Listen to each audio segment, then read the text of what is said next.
বিষয় নিয়ে কথা বলবো, সেটা হচ্ছে ঋণ। আমরা অনেক সময় অনেকভাবে ঋণ নিয়ে পেরেশানি থাকি, কীভাবে পাওনাদের ঋণ পরিশোধ করব, কিভাবে আমার কাছে অমুক ব্যক্তি টাকা পায় এটা কিভাবে পরিশোধ করব। তো আজকে আমি আপনাদেরকে এমন একটি আমল শিখিয়ে দেব, যে আমলটা যদি আপনি নিয়মিত করতে পারেন, একাধারে 1 মাস পর্যন্ত যদি এই আমলটা আপনি করতে পারেন, ইনশাল্লাহ ইনশাল্লাহ আশা করা যায় আপনি 1 মাসের ভিতরে আপনি ঋণ থেকে মুক্তি হয়ে যাবেন ইনশাল্লাহ। যদি বিশ্বাসের সহিত এই আমলটা যদি আপনি 1 মাস করতে পারেন, তাহলে আপনি ঋণ থেকে অবশ্যই অবশ্যই মুক্তি পাবেন।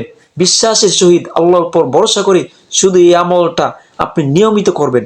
আমি আমলটা আপনাকে নিয়ম বলে দিচ্ছি, সেটা হচ্ছে প্রতিদিন ঘুম থেকে উঠে নামাজ পড়ে আমি এই দোয়াটা নিয়মিত 3 বার পাঠ করব। আমি দোয়াটি বলছি, দোয়াটি হলো আল্লাহুম্মা কফিনি বিহালালিকা আন হারামিকা ওয়া আগনিনি বিফাদলিকা আম্মান সিওয়াক। আমি দোয়াটি আবার বলছি, আল্লাহুম্মা কফিনি বিহালালিকা আন হারামিকা ওয়া আগনিনি বিফাদলিকা আম্মান সিওয়াক। এই দোয়াটি 3 বার। আমি দোয়াটি আবার বলছি, আল্লাহুম্মা কফিনি বিহালালিকা আন হারামিকা ওয়া আগনিনি বিফাদলিকা আম্মান সিওয়াক।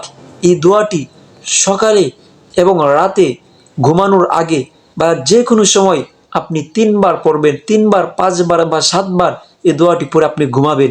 যদি নিয়মিত 1 মাস করতে পারেন, আশা করা যায় আপনি 1 মাসের ভিতরেই ঋণ থেকে, যত বড় ধরনের ঋণই হোক না কেন, আপনি মুক্তি পাবেন।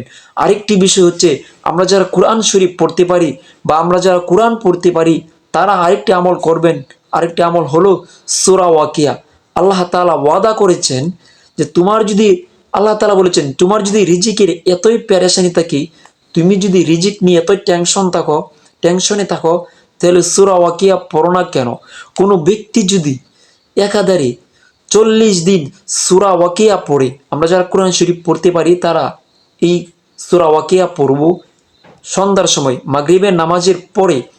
আল্লাহ তাআলা এখানে ওয়াদা করেছেন যে কোনো ব্যক্তি যদি একাধারে 40 দিন টানা সূরা ওয়াকিয়া পড়তে পারে, তাহলে তার যত বড়ই ঋণ হোক না কেন, যত রিজিকের অভাব থাকুক না কেন, তিনি সেই রিজিক থেকে মুক্তি পাবেন ইনশাআল্লাহ। তো আমি যে আমলগুলো আপনাদেরকে বললাম, এই আমলগুলো নিয়মিত আমরা পালন করব। আসসালামু আলাইকুম ওয়া রাহমাতুল্লাহ।